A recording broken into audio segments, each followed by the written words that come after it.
unforgettable. That's what you are. Unforgettable, though near or far.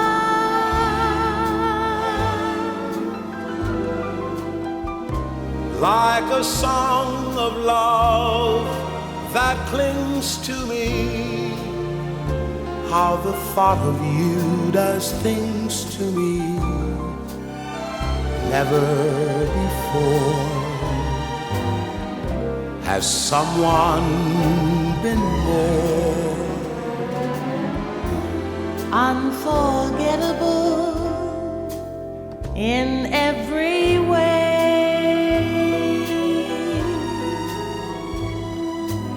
and forevermore? And forevermore, that's how you'll stay. That's how you'll stay. That's why, darling, it's incredible that someone so unforgettable thinks that I am unforgettable too.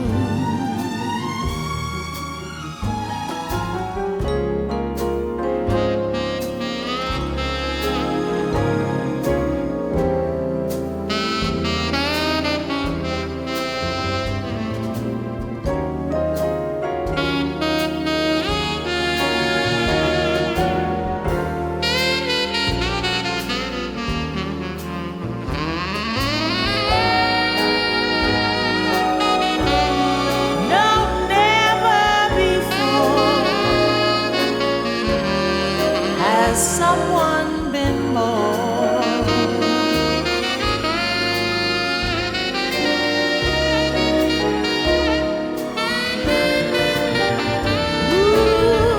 unforgettable in every way,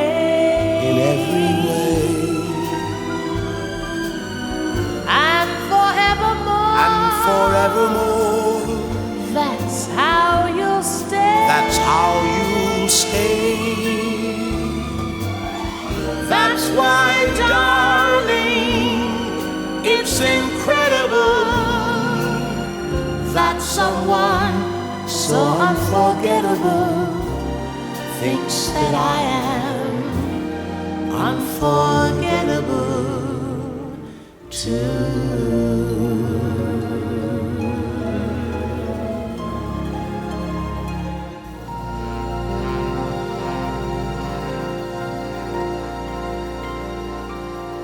Hey everybody, welcome to Goots' Disney Pod. I'm your host, Ray Goots. Thank you so much for joining us today. I am here with my guest, Mike Cannon, and we're doing Finding Dory. Mike, how are you? Good, man. Two bearded fellas talking cartoons. I know, right? Two grown. When we met each other 10 years ago, you think this is where we'd wind up? This is honestly exactly where I thought we'd wind up. That's amazing. Mike, how long have you been doing stand-up? I suppose if you count 2020, which I do, since I sporadically got to perform and I put out a few projects, 13 years, like just about 13. Oh, awesome. And what got you into it, man? I mean, besides just unrelenting desire and need for attention, and past family trauma, just, just always being kind of like a goof center of attention dude who, found very early that a large percentage of positive affirmation or response that I was getting was due to just being funny and goofy. And I was like, oh, hopefully I can maybe make a living out of that. Now, did you know Chris before you started doing stand-up, or did you meet him when you started? I didn't. No, me and Chris DiStefano, we became really good friends early because I think, you'll remember in like 09, 08, like people were, it was a very big comic book contingency. Like that was the big alt bearded flannel comic book dude era. And Chris and I were two ex-athletes that, didn't hate on that culture, but certainly didn't feel as though we were a part of it or super embraced by it because of the way we look and walk and move. And and so we met each other at a mic and just were like, oh, you played basketball? I played basketball. Let's be best buds. Yeah, you're right. You're so right. 10 years ago, all the big comics were people that sat and read comic books all day. Like that's all the conversations we centered around like the new Marvel movies Yeah, because they were yeah. just starting up back then in Smallville and shit. You're right. That's right. I forgot that it's funny that we have been around because Marvel now seems, and comic book movies in general are just big budget action. It all feels like it's always been the case. Like that's Mhm. just always been Hollywood. But we were there for the beginning of it. I remember when the first Spider-Man came out with Tobey Maguire, and people were like, I don't know. Yeah, and the Hulk with Ang Lee, which was a giant bomb, and all types of That's other right. movies and stuff. Which was that? And Was that the Ed Norton or that was the Eric Bana? the Eric Bana one is where they're jumping from panel to panel in the movie, which That's was right. really weird. And yeah, I remember like I knew as a kid like this stuff is going to make money if they do it right, but a lot of people, I think a lot of people in Hollywood didn't expect it to blow up. I didn't expect it to blow up as it did. I just thought I didn't know women would be this into it. Yeah, yeah. I think that's actually. I don't think they knew. Yeah, I don't think they knew either. Yeah. It's so colorful and big, and it's obviously like regardless of what language you speak or culture you come from, it's still like so visually pleasing to the eye that it kind of transcends Oh whatever yeah. country you're from. So Mhm. I think they knew that like the big explosions would get people to sit down, but yeah, the female part was definitely like a shock. Yeah, that was shocking.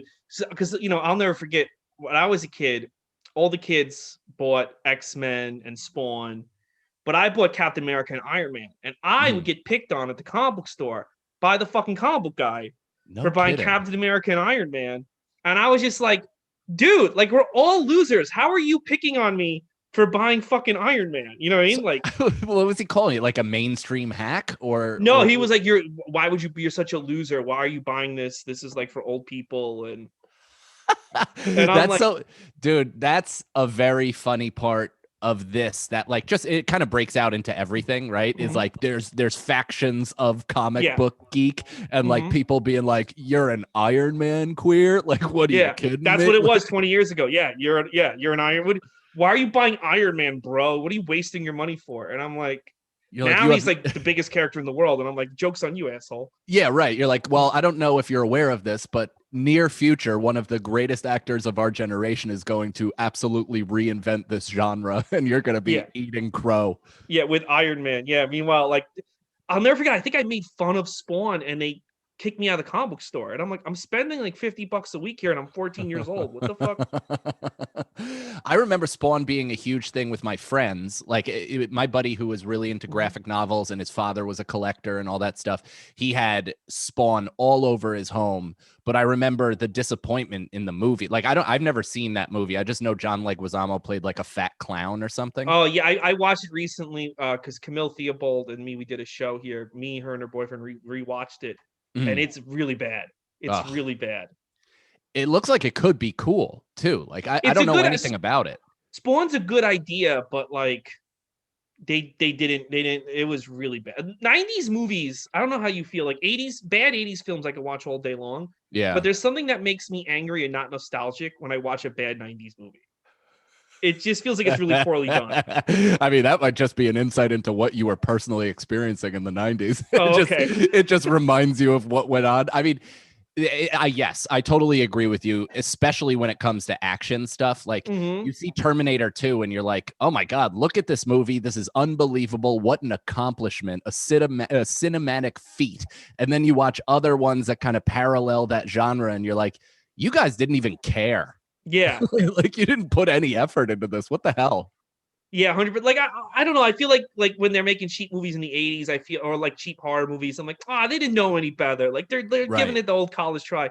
But then you get to like 1998, it's like, all right, asshole, like fucking get your shit together. This movie's like pure garbage, bro. Like I can't Yeah. even like this. Ironically, yeah. Yeah, because I think 90s movies might remind me a little bit of like the rich kid whose parents bought him like new Jordans every Hmm. basketball season, but he sucked at basketball. So they had Hmm. all the tools and all the money, but they just schlockily slapped shit together and didn't really put an effort into storyline or, really kind of moving the needle in terms of, making it an actual movie. Yeah, yeah, no, 100%. Yeah, there's so many movies that I go back that I liked as a kid in the 90s, and I'm like, this is just.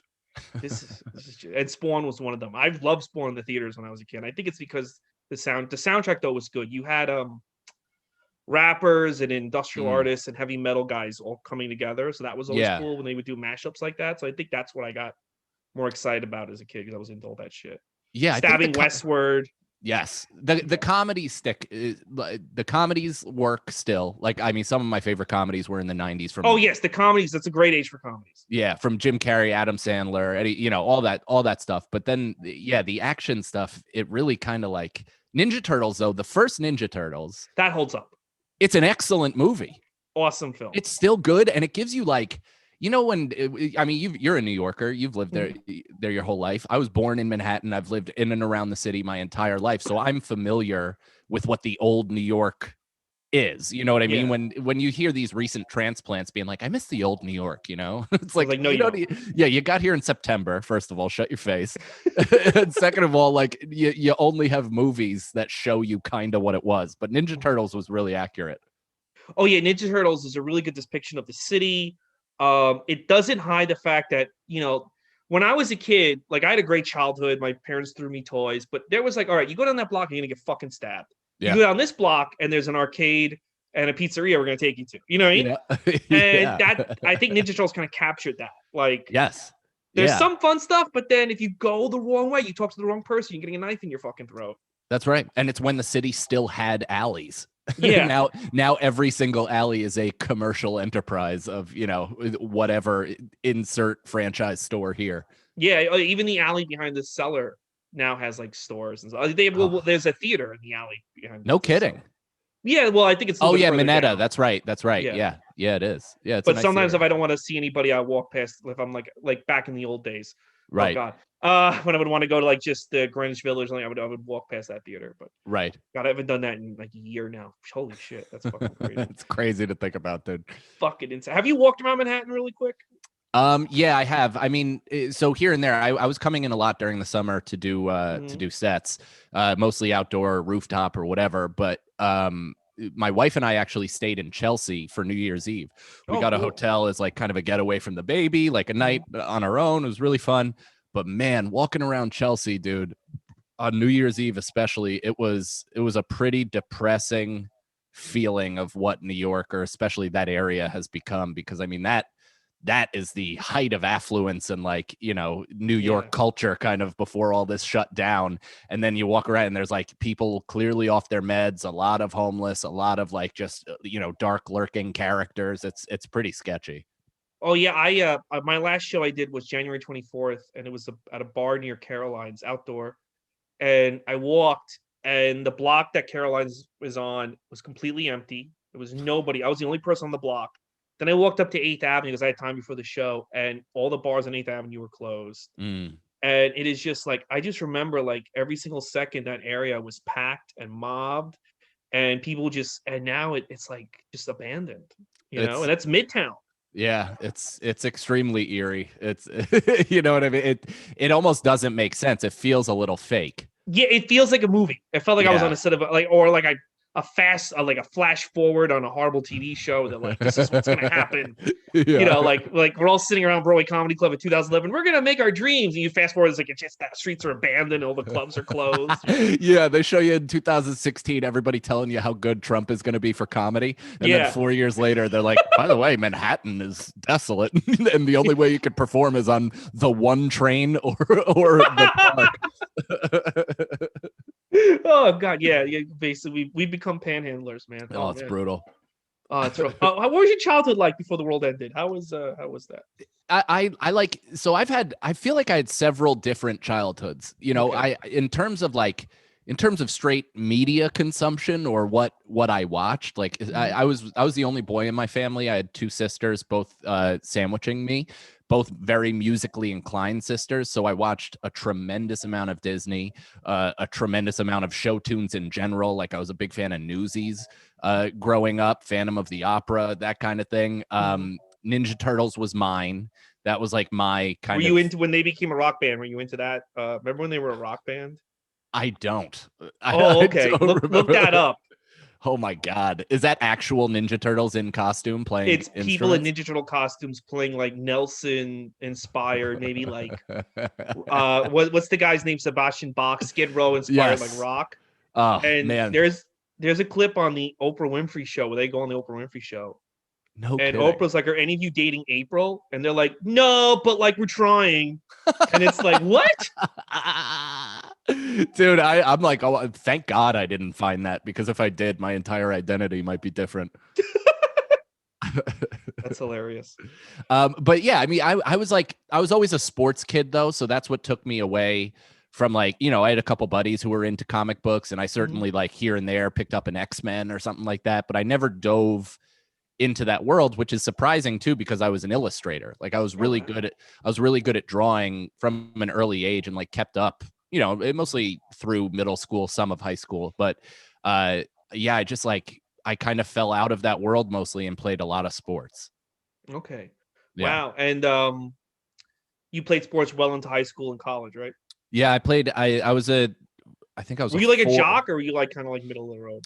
I was both. I mean, I was a captain of the basketball team. I was captain of the soccer team. I played football as a senior. So I lettered in 4 sports. I was a track runner, you know, all that stuff. But I also was friends with everyone. Like I did the musical as a sophomore. I did talent shows. I emceed certain things for the school. So I was kind of like, I wasn't a jock in the sense that I was a dick, you know, to people Yeah. and bullied anybody. I Like, was jock in athletics alone. yeah, the jocks who like are multi-talented or I always feel like they become the most well-adjusted people. When all your identity is a jock and it doesn't really go anywhere.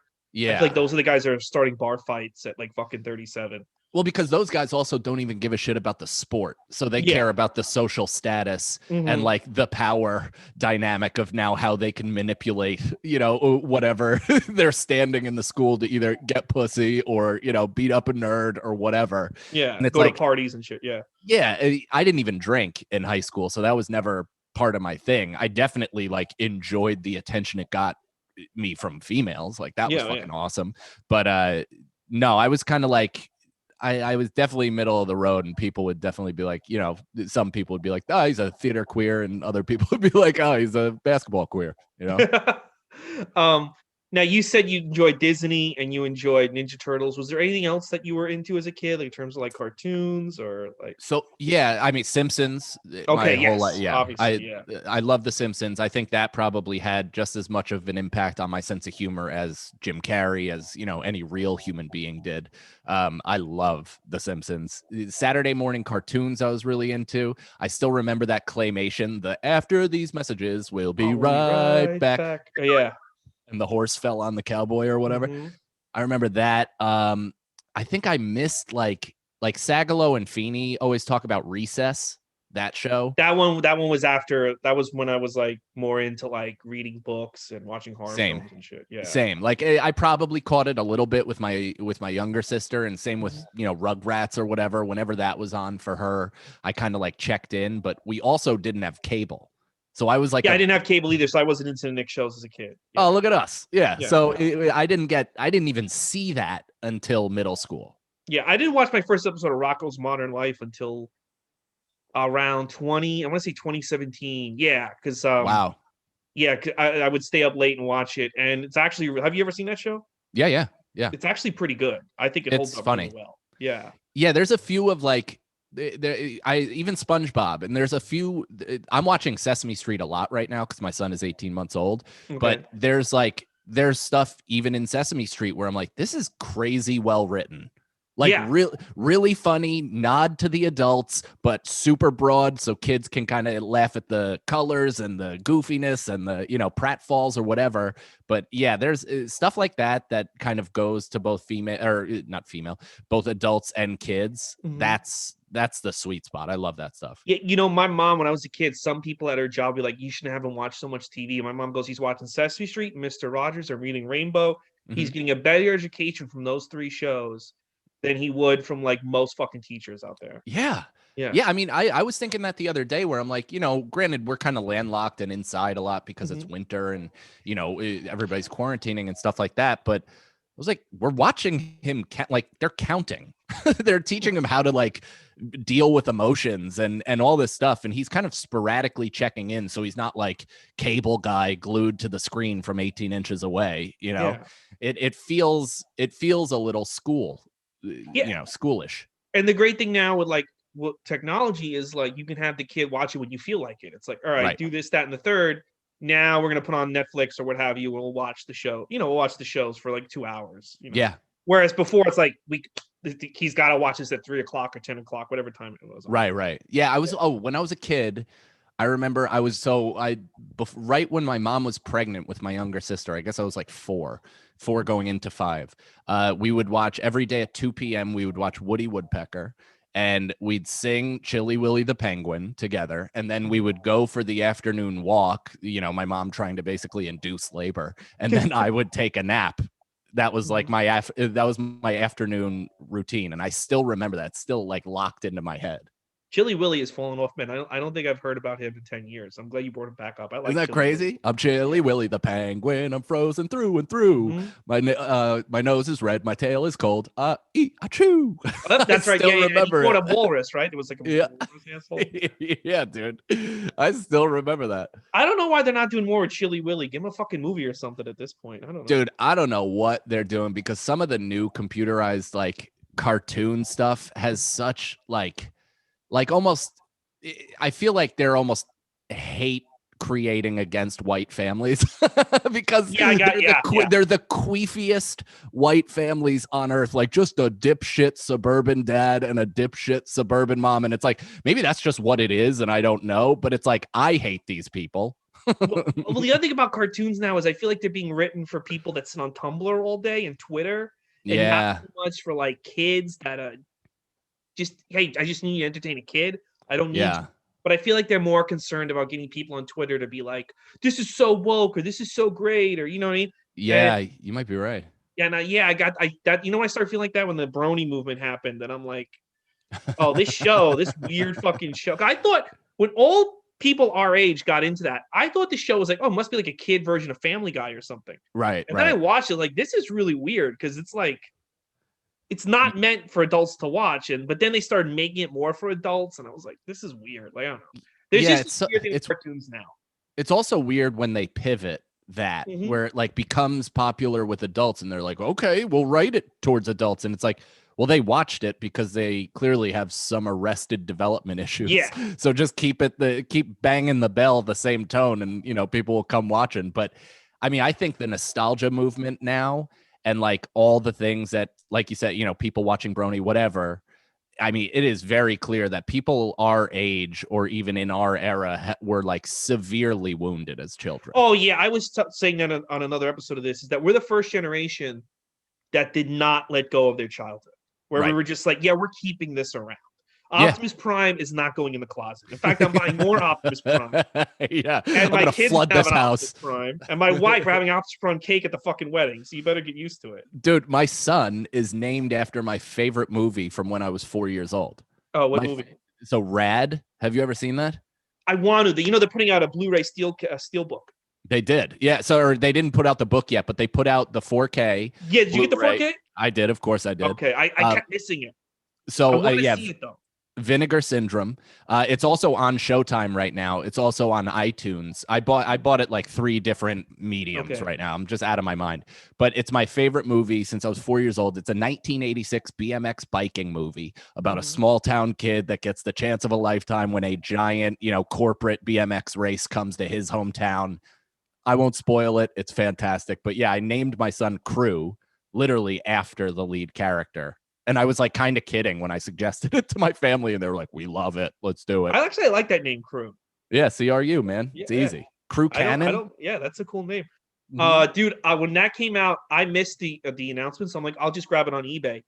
And like the first printing, I think they did the second printing around Black Friday. It was like $500, $600. Yeah, people are ballistic for this movie. It's weird because I got surprised by Jim Norton and Sam Roberts, and I got to interview the entire cast. Oh, dude, that's amazing. Like they surprised me on and I was literally like shaking, like I didn't know how to handle it. I was so happy and emotional and overwhelmed at the exact same time. But it's funny because they are like kind of normal people now. Like Bart Connor, the villain, was an Olympic champion, and he's mostly known for his part in Rad, which is a cult classic at best. Isn't that crazy? And it's also the time, like they would never toss Simone Billis in a movie right now, just right fresh off the Olympics, and just be like, all right, make some money, lady. Like, they used to do that all the time. It's crazy. They would make them guest star in sitcoms too. I think Mary Lou Renner was in like Different Strokes and everything. Yeah, she definitely was. Isn't that funny? I guess because they just refused to pay them for their actual ability. Also, I feel like when I was a kid, Olympic stars were like, they kind of tried to make them like a big deal, and I think they kind of stopped after the Nancy Kerrigan thing. I think they kind of like. Oh, that's interesting. Yeah, you might be right. Well, now it's like that girl Michaela Mulroney. Do you know who she is? She's dating. She's not dating a comic, right? Is she dating a comic?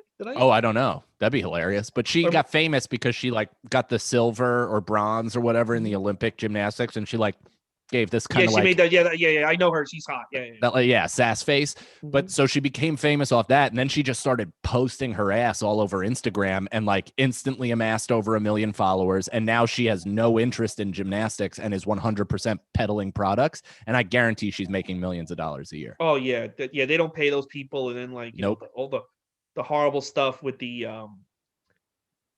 coach who was. Oh yeah, dude. Yeah, I mean, they all probably got some change from a class action against that dude and USA Olympics. Certainly not enough, but it's like after that, after you give your life, like I stopped working out for 8 years after I stopped playing basketball in college. I was finished. My body was just done. I needed a complete break from physical activity, so I couldn't imagine the devotion on like an Olympic level where they missed out on most of childhood, and then they reach this point, and it's like, oh, I just did the Olympics and I got famous for my stupid smile. Like I just had to do that.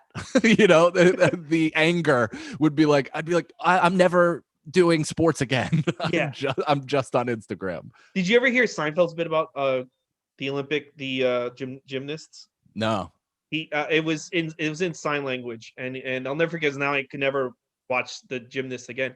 He goes, all I do when I watch gymnasts is look at their butts. They got the best butts. He goes, they should sell advertisements on their butts. I guarantee you. It's kind of a risque bit for Seinfeld now that I think about it. That is. Yeah. For sure. But I mean, he was also like dating a high school gymnast at that time. Yes, he was. That's probably he wrote the bit like based on her. Yeah. Yeah, he was at one of her local meets and was like, wow, that's a good billboard. Yeah. It's so funny nowadays, if you wrote a book, they'd be like, take out the part where you like masturbate to like young girls' butts. And it's like, yeah. Please, Jerry, for us and you. What's the deal? So speaking of butts, the biggest ass on the planet, Ellen DeGeneres. So have you seen Finding Dory before I asked you to watch it, or? I had seen like bits and pieces of it. So I watched Finding Nemo a long time ago, probably when it came out. Weirdly enough, I actually think the first time I watched it, I was working at New York Sports Club, and one of like the babysitters, you know how they have that little nursery area for parents to drop their kids off. The only babysitter just didn't show up, so they took me from the front desk and just threw me in the nursery with all these like shitting and crying kids, and I had no idea what to do. And I put on Finding Nemo, and instead of like, I just kind of let them climb the walls, and I just watched the movie and enjoyed it. Oh, okay. You were like, this is such a good movie. The kids are on fire. Yeah. You're like, well, what about Nemo? Yeah. But dude, I watched it today. So I watched Finding Dory today with my son. So he's like spilling my coffee all over the place. So I was trying to pay as much attention as possible. Yeah. But I got like legitimately emotional at certain parts. You did? Okay, that's great. What parts made you emotional? I mean, right away, the part where the parents are trying to get Dory as a baby to remember certain things and also assuage her feelings of like, we'll never forget you, like all that stuff. I just know where it's going, and that is an instant trigger to a quote unquote new parent, and also somebody with as many parental issues as I have, so with my parents. But it just instantly dragged me in from that. Yeah, and I think the big thing that gets you emotional is that Dory has. So for those of you who don't know, Dory can't remember things unless the plot calls for it. But that's a whole other thing. Unless like we don't know how to get out of this scene, she'll just remember something. Yeah, out of nowhere, she'll butterfly effect in her brain. Yeah, and she'll remember so we can keep the movie going, because otherwise the movie's just gonna end. but she can't remember things, and the parents are trying to be very, very supportive of this, this problem the girl has. And obviously there's no like fish therapy school. I mean, they're I don't know, like they can't send her to school, and they're trying to like be supportive of her, but at the same time she can get herself in trouble with Right. her condition. And we watch her basically lose her parents until she gets involved in the plot of Finding Nemo, and then it cuts to a year later, which I thought was cool to explain how this character went from having parents to getting into the movie Finding Nemo. Yeah. I love that. I actually think like watching that as somebody who writes things, Mhm. I saw that and the way they kind of weaved in and out. First of all, it was good for the kids to kind of remind them of where they met this character, Yeah. but also it was like kind of the most seamless flashback to a past project and into a new one. Cobra Kai is kind of like that, where they do really good flashbacks. Oh And, yeah. Cobra Kai's another level. I love it. I want to write my own version for Rad, like a Rad Cobra Oh, they Kai. should do Rad. Why not? Netflix is greenlighting sometimes I turn on Netflix, I'm like, why are you greenlighting this stuff? You're not telling anyone about it. Like, yeah, it's crazy. It's almost like they want it to catch on before they put $1 into it. yeah, like I didn't know there was a One Day at a Time reboot until like 2 years in, and I was like, you made Schneider a hipster? I'm not watching this. But yeah, I thought that was really well done. And then they brought the turtles back. Like for me, for a sequel, and I'm sure maybe you're similar, but I hate when it's 100% a callback fest. Yeah. Like I like when they touch on the old stuff and they remind you of where certain things originated. But like that was the problem with Dumb and Dumber 2. The most recent one, when the whole movie, aside from the beginning, which was the funniest part when he was like pulling the catheter out of his dick, that was the funniest part. But then every joke after that was like, remember the first one? Oh yeah. Remember? And it's like, yeah, Zoolander 2, same thing. It's like, yeah, I don't care. Even, I mean, to a lesser extent, but what's it called? Ron Burgundy. Anchorman 2, I've never seen that one. It's really good. It almost has too too many jokes. Like it's got so many bits, you're almost dizzy. But there are moments where you're like, yeah, I like the new stuff that you guys are bringing in more so than just kind of rehashing the success of the first one. Yeah, no, that's the problem. A lot of I also feel like another problem with comedies nowadays is that they're too long. I feel like a perfect comedy film should be 80 minutes, maybe 100 if you have some crazy scene you want to put in, like you have an emotional scene and you need like more time. But a perfect comedy like should be 90 minutes, I think. Totally. Yeah, I'm right there with you. Yeah. So here's the deal. I like this actually better than Finding Nemo. I don't know what you thought. Oh wow. Yeah. I haven't watched Nemo in a long time, but I did like that. Like I found myself genuinely liking this. And I've watched, I mean, all the old Disney movies. I've watched plenty of new ones, and a lot of them fall short, but they are releasing some pretty good stuff now. But this one was like, I don't know, the heart to it felt less manipulative because, or maybe that's the word. I don't know, but there was more humanity to it. There's more maturity in it, and I think the reason too is that this movie comes out 13 years after the first one. And although the little kids who grew up on Finding Nemo are now adults, right? And the teenagers or the like the 20-somethings that saw it now in their 30s, so I think they realize they have to present a more mature film to people because everyone's older. So if they go back to having it be if they try to make a kiddish film or something, I don't think people are going to be too into it. But I think they realize they have to step up their game, which I think Pixar always does with sequels, is they step up their game. Yeah. Well, and also their storylines in general now are probably more mature and interesting than a lot of like real life adult movies that are coming out. I mean, Soul blew my socks off. Everything about that in terms of the afterlife thought, the interdimensional stuff. I mean, I'm a mushrooms guy, so that entire movie was like right up my ass. Oh, every comedian I know who does drugs is like, that is the greatest fucking film I've ever seen. Yeah, dude. It meant a lot to me. It also means a lot because we're comedians and you're like, this whole thing is the best. It's not just getting to a certain point, because the point that moment is a moment, like that's it, so it spoke in such an adult way to a thing that, especially in Disney movies, like follow your dreams, you'll reach them, they always end up reaching them, and then it ends and it's like, what happens after when they sold out an arena and then they have to keep touring or whatever. Or what happens like 3 months into the Beauty's relationship with the Beast. Yeah, when he like, hits you know her. what? You just snore too loud, asshole. Yeah. They don't do that. The one thing with Disney films I always found weird is like they'll always have a character go on this grand adventure. Like, I'm tired of being at home, and they go on this big adventure, and they always just wind up back at home, and they're like, "Dad, this is all right." And it's always like, really, you went back to what you were doing? I don't know. Like, it's almost like every Disney movie is just a Bruce Springsteen song. I need to get out of Jersey, but I'll be living in Jersey for the rest of my life. Yeah, that's pretty much Simba and the Lion King. Yeah, exactly. They couldn't even let that guy stretch his legs. I know. Yeah. What did you think? Here's the other reason why I think this is better than Finding Nemo. In Finding Nemo, if you go back and rewatch it, they really try to make Ellen the comic relief, and they have her doing silly voices and goofy noises.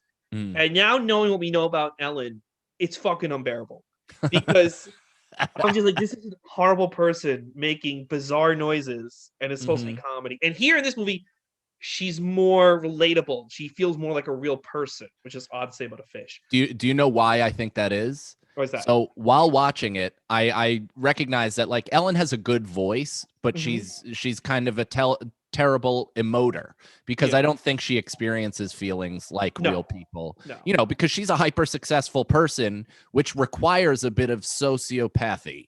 Like a bit of unflinching focus that doesn't necessarily leave you connected to all of your vulnerabilities, right? Yeah. So it's tough to be an actor like that.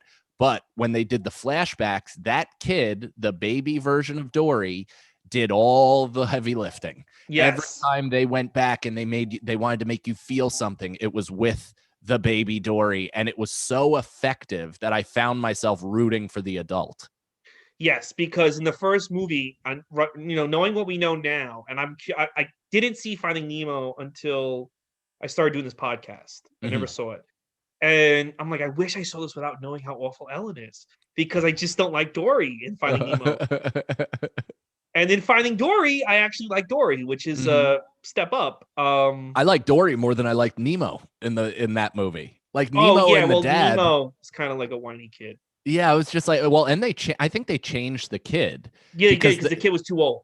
The kid went through puberty, and he went through puberty while filming Weeds. So the kid that did the original Nemo voice was the younger brother on Weeds. I didn't know that. Wow. Isn't that crazy? Yeah. And then in the second season of Weeds, he talked like he all of a sudden just didn't have a tiny fish voice. Isn't that weird when all those shows, like, they start out for a little kid and then like you get to the last season and they just look like I don't know, like a man child. Like, they just look so weird. Like that's what that poor kid on Growing Pains went through. I forget the blonde.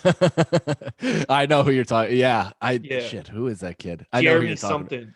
Yes. I mean, there's so many kids that like have to go through puberty on camera. Oh yeah, and it's like always so. It's like they have like the middle seasons. Well, like on Who's the Boss, they like basically after Danny Pitaro went through puberty, they just would have him come in, grab his lunch, and leave the scene. Almost like he didn't exist. Like they had nothing for him to do. Well, and I think there was a bit of like homophobia shit with that, because he was like very like clearly a gay kid, and he spoke in that affect. And I think as soon as he like started kind of getting into his tone, they were like, this is the 90s, kid, we can't show you on TV. And so they had him grab his brown bag and get the fuck off set. Yeah, same thing with Fred Savage on Wonder Years. He like looks like he's 10 years old, and then one season he looks like he's like 47, and I'm like, what happened to you? He's got that giant suburban dad head out of nowhere. So she decides to go looking for her parents, and they wind up at this California kind of like a catch and release. Is it what do you say, an aquarium? So it seemed like an aquarium, but they called it a fish hospital. Like a lot of the other characters were saying, this is actually the place you want to be. And then some places, some of the fish were like, this is the worst, you got to get out of here. It depended on their own personal experience, but it seemed like kind of a short stay animal hospital meets an aquarium where they had exhibits with some of the fish they called the open ocean exhibit. I think I heard they rewrote this movie a lot after watching Blackfish. Oh, I bet. Yeah, because I think that it's supposed to end with some characters staying in this resort, and instead of all the main characters escape. Right.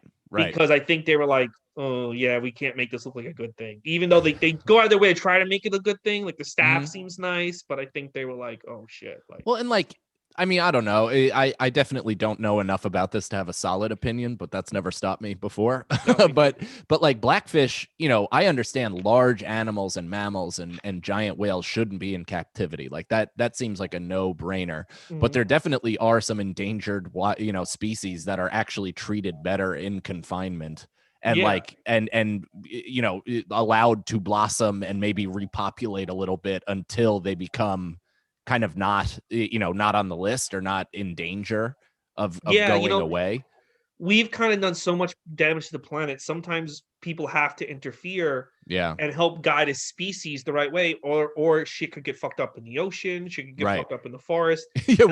We're fishing out the entire ocean, and instead we're just creating small pools of them to regenerate. Yeah. And then we're putting them back in to fucking ruin their lives again. So she meets Ed O'Neill, who is, I thought it was an octopus, but it's not. It's a they said the name in the movie. Sextopus or Sextopus, yeah. So that's Ed O'Neill. Okay, because I didn't check the voices as I was going through, but I was like, I like the quality of that person's voice. Oh yeah, me too. And I thought I didn't realize it was Ed O'Neill till the end. It's kind of like a whole Modern Family movie because Ty Burnell is the whale. Oh, right. Yeah, the whale shark, right? Or not the whale shark. That was her friend. That was a female. That was from Always Sunny, Katie. Oh, was it? Oh, Katie Olsen. Yeah, which I did not, because it's a completely different attitude than how she has on. Yeah, she has a very sweet voice when she wants to. Yeah, that was great. That was a good performance. Yeah, her buddy, because then we find out that Dory did grow up in this open ocean exhibit. Yeah, and then, so there's like an adventure in the thing, and I gotta admit, I know they had to keep him in the movie, but I could have done without Marlin and Nemo. I think they were in the way. Dude, so the movie should have ended when she found her parents. Yeah. Like that would have been really great. But then they have to like kind of double back and do another adventure. And it's like, it's almost just to keep the main runtime going. Yeah. Yeah. And it's like, all right, I get it. But I feel closure. Like, and the other thing, like, he fought so hard to keep Nemo out of danger. Now he's got Nemo like jumping like from those water spouts. Yeah, that's right. Yeah, breathing heavily and like driving cars. And I'm like, dude, just a year ago you didn't want your son like to like swim too far from you. Now you guys like fucking doing Olympics. Like that's a great point. Marlin's he's either progressed or regressed as a parent. Who knows? Yeah. And I just was like, I could kind of do with it. I kind of get like they couldn't not have them in the movie because they were the main characters of the last film, but it was like I kind of just wanted the Squid and Dory to have their adventure, not. Yeah, no, I was right there with you. I understand why they did it. Then the more characters, the more stuffed animals they can sell. Oh, that's but still, the story itself, like, it was more compelling than I thought. Yeah, me too. Now, so the reason why I picked Mike Cannon for this is over the summer you made an awesome sketch on Twitter about Ellen. Mm-hmm. Yeah, and you were Ellen. Yeah. Well, what are your feelings on Ellen? So I bleached my hair, and I just thought it was funny to not shave my face and pretend I was Ellen DeGeneres. Like I just thought it was funny. And at the time, us being in comedy, we've heard from people for a long time that Ellen was kind of like a tyrannical boss, like somebody that you didn't necessarily want to work with.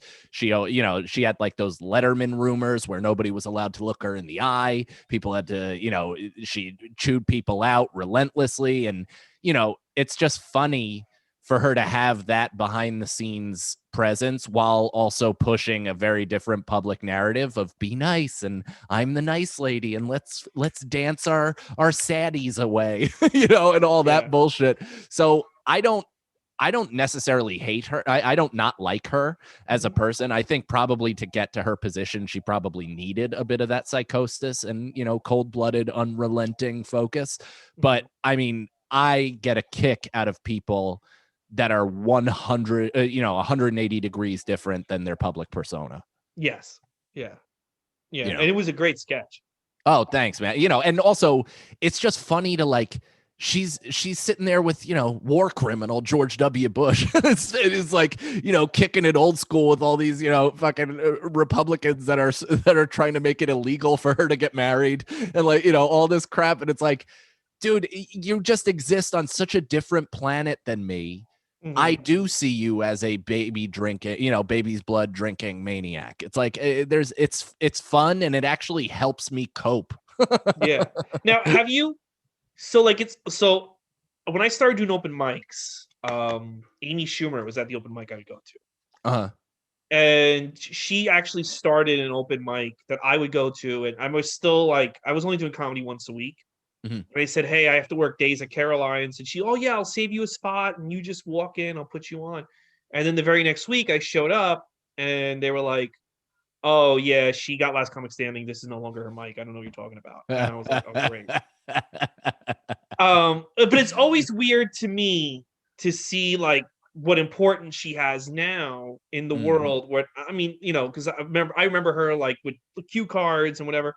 Is there any? Have you had that experience where like somebody now is considered like an important person? You're like, oh, I remember them, at Broadway Comedy Club. Or yeah, I'm trying to think if like nobody that's like completely different than. I don't even, not even that she's different, just that the fact that like they had to do a documentary about her pregnancy on HBO right, Max. yeah. I mean, I guess kind of just her. I'm moderately friendly with Amy, so and by moderately, I mean when we see each other at clubs, we say hello, and I've sat down and talked to her. Point, yeah, I have no contact with her socially, so I don't want to paint a gray picture here. Yeah, but yeah, I'm trying to think if like maybe Jermaine Fowler.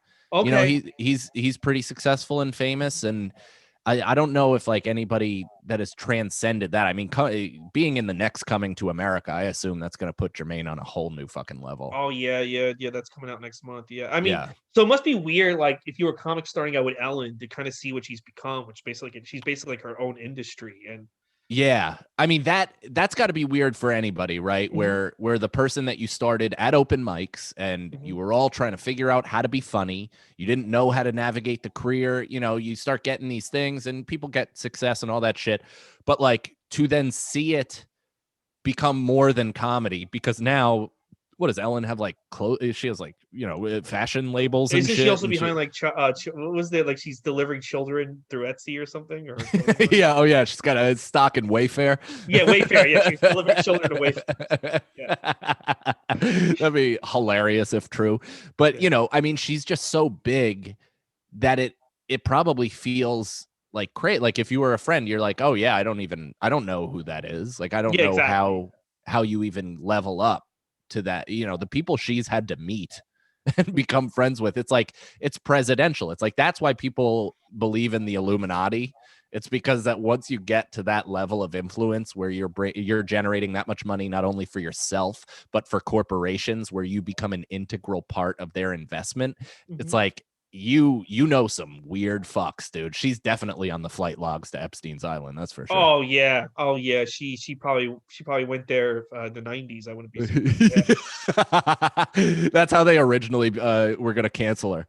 Yeah. they're like, if you say anything, we're gonna out you for being some sort of underage pedophile, but not a lesbian.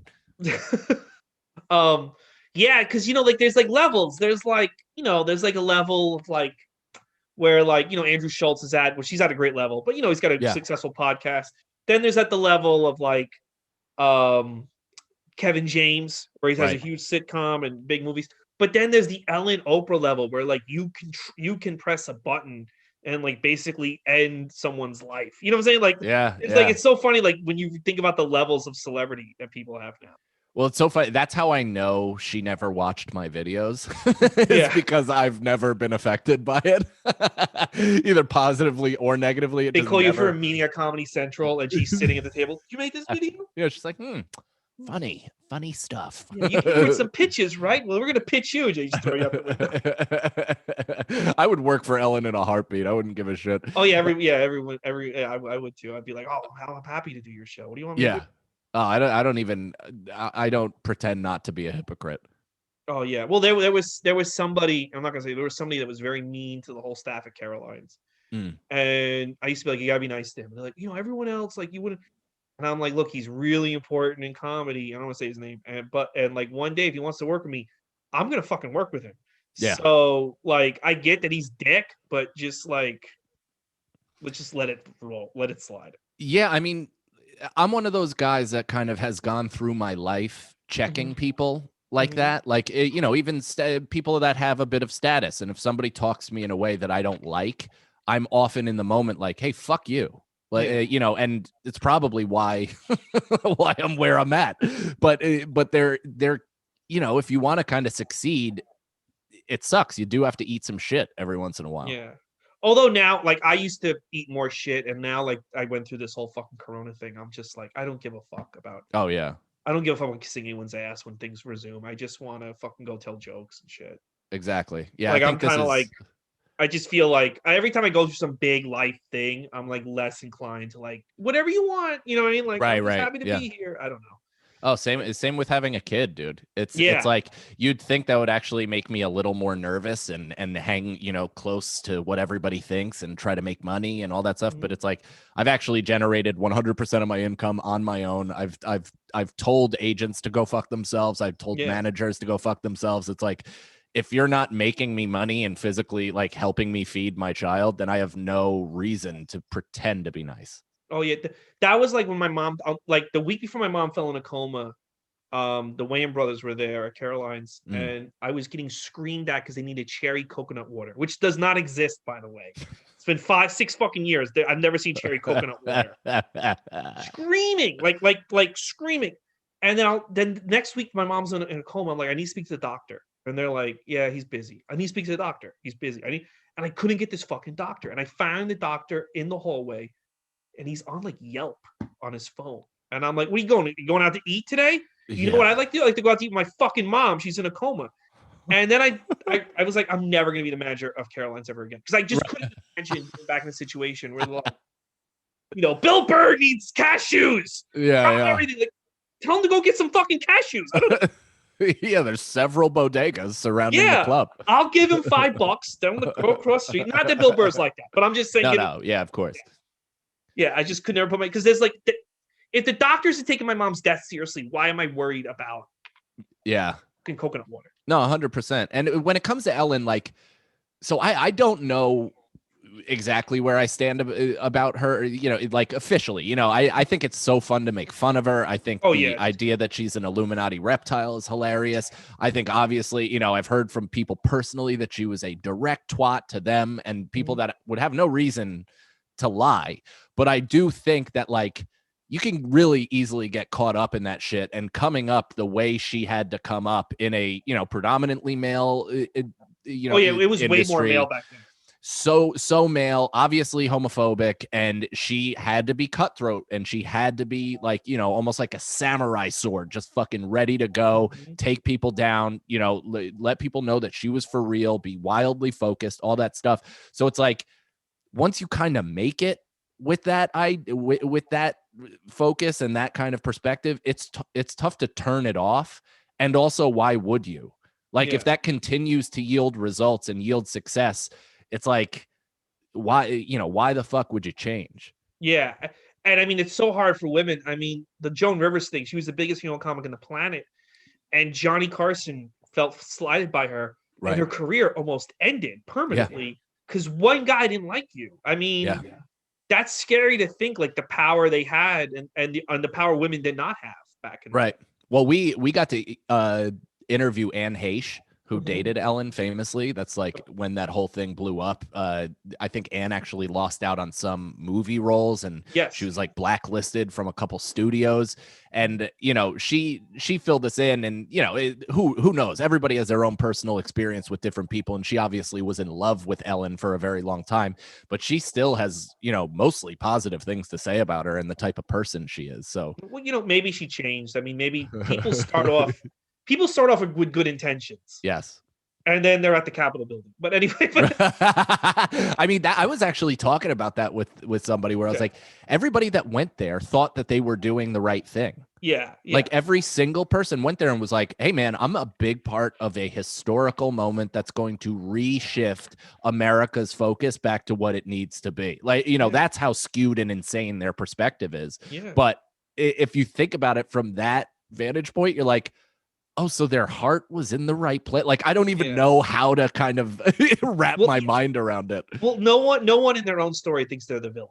You know, no one is like, I'm gonna go destroy lives and manipulate everyone. They're all like, I'm gonna go, make the world a better place or make some money. And next thing you know, everyone they work with is in therapy. But do you think that though? Do you think that at a point Ellen enjoyed, and probably not now because she's been so called out, but I bet she enjoyed the flip of power and the ability to kind of like call shots as the men did maybe early in her career, where she's like, oh, you guys don't like me now, huh? Now I'm that fucking dude. Now I'm swinging my dick into every room and I'm telling motherfuckers that they have to eat gum before they're within 3 feet of me.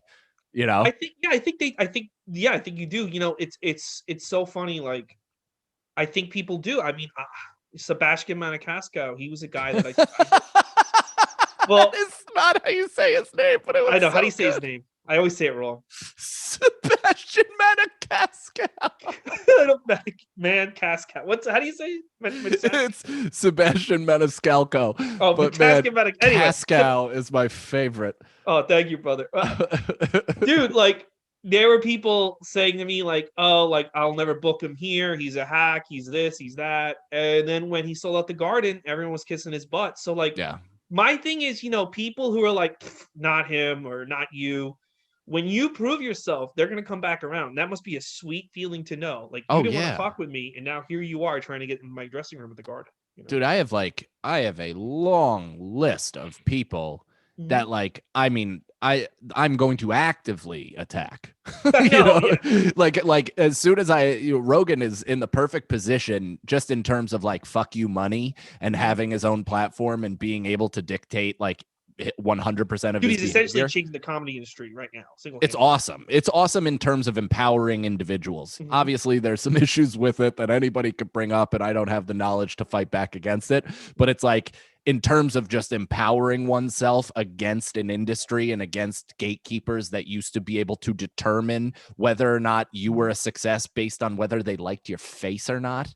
It's such a beautiful restructuring. Dude, I was told I was too old for Montreal audition at 29. It's like, what? Because I was also told I was too young at 25. I was like, so was there like a day when I was 26 I was the right age for Yeah, that was it. But it was in January, and unfortunately the auditions are in March. Yeah, so you aged out that day. You should have.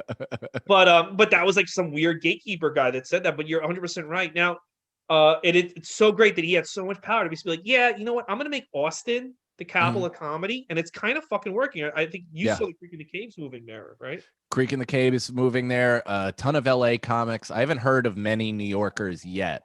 I think it's coming. I'm sure it's going to come, and LA is still going to exist for show business. Be it historically, comedy is going to still exist out there, all that stuff. But to give the country maybe a third main city to go to, that's pretty cool. And if Chappelle does stuff in Ohio, we might even have a fourth. Yeah. And I think that's better. Some comedians were arguing with me like, oh, everything's always going to be New York and LA. And I'm like, dude, this just benefits you. Like, this just benefits everyone. Yeah. Why should the power be consolidated with like 20 people nationwide? Well, and it's weird that a lot of people that say like New York all day every day, it's like they also bitch about lack of spots. And they never get booked in New York. So yeah, that's like the first person to scream, there were so many comics open the clubs, and I'm like, why? They don't book you. Like, you probably have a better career now. Yeah. A year ago. It's such a good point. Yeah. Let me finish one more thought about Dory. I did kind of find, what did you think of the car chase? I feel like they always have to put a car chase in a Pixar film. Like, somebody on Disney High is like, you got to get a car chase in a fish movie. They're like, make it work. I mean, the car chase was whatever. It was you just had to suspend even more disbelief. Yes. Like, it goes from like, all right, fish are talking to, okay, fish are driving. Yeah. It's like, I guess this kind of makes sense in the natural progression of things, but I was in. I was honestly in. I mean, it was fun, but I'm just like, at this point, the whole world would know that, hey, fish can talk and they can drive cars. We've got a problem on our hands because we didn't expect this. And also, it's so weird that Dory wasn't just a goldfish, because goldfish actually do have that thing. Like they forget every 5 seconds. They don't know where they are or what's surrounding them. I do you remember that old Matt Pavich joke? I think it was Matt, or I tried to attribute it to him, and he told me it maybe wasn't him. But it's like every 5 seconds, a goldfish is like, "Where am I? What the fuck am I? Who am I? What's my name?" It was either Matt Pavich or someone who looks like him. Yeah. Yes, it was. But it was some great joke. The comic did the act out. Yes. Yeah. It was really good. Yeah, he did the act out. Maybe who's the guy who looks like Ricky Velez, but he's not Ricky Velez? Michael something, Mike. Oh, I'm trying to think. When I first met both of them, I met both of them at the same time, and then I realized Ricky not Julio, right? No, Michael's son. He does voices a lot and act outs on stage, but he kind of looks like Ricky Velez. Maybe not anymore, but he did. Okay. I can't remember his last name. Not Randy Syfax. No, he doesn't look like Ricky Velez. Don't insult Ricky Velez like that. No, I'm joking. No, not Randy Syfax. But it was a great joke. You're right. It's a killer joke. Yeah. I thought The Last Shot was beautiful, and I really think it's a great film. I think it's certainly the best thing Ellen's ever done. So I think so too. I was pleased. Like after watching it, you go into any podcast when you have to do homework and you're kind of like, all right, whatever. Yeah. But I got to watch it with my son, which was cool. What did he think? So he's all over the map, and he's mostly playing basketball and like, spilling my coffee as I'm trying to watch this. But he definitely stopped, and it caught his attention every once in a while, and he's pointing out fish and different things like that. So he liked it based on pure aesthetic, but I assume that means it's a success in the 18-month-old demographic. Yeah, I think that's why they picked these two fish, because right before you got on, I read an article. Ellen had to put out a PSA not to buy these fish. Apparently, these little blue fish have razor sharp fins that can cause permanent injuries on people, and they also have venom. Whoa! And I'm like, why would you then make that fish so adorable? Like if it's gonna kill you.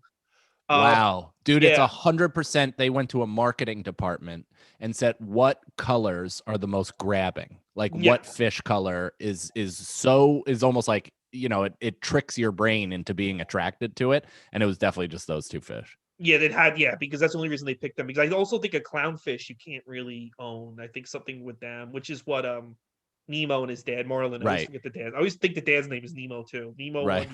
Nemo dude, Nemo Senior.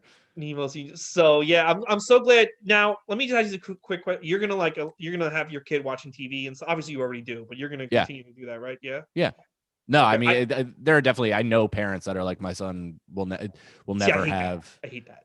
Yeah, it's just, I know what joy TV brought to me, and it also, I think, in my opinion, facilitated my creativity a little bit. And I'm not sitting him in front of the TV and that's his parent. I'm limiting screen time, and I don't let him use my phone yet, and all that stuff. But I think the phone thing is good. Keep him away from YouTube until a certain age. But definitely.